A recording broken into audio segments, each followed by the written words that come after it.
வெண்பருத்தி நூலெடுத்து வாய் வெடிச்ச பூவெடுத்து நான் அணிஞ்சிட தொடுத்து வச்ச நடினமான மாலை இது.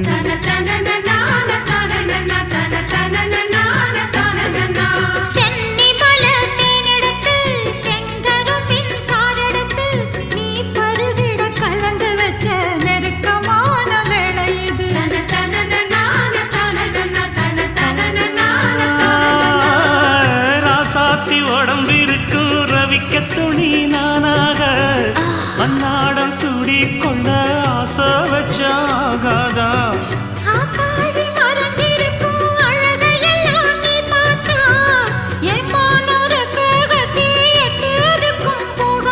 அடிச்சீனி சக்கரையே எட்டி நீயும் நிக்கிறியே நான் ஏங்கி ஏங்கி பார்க்கிறப்போ ராமி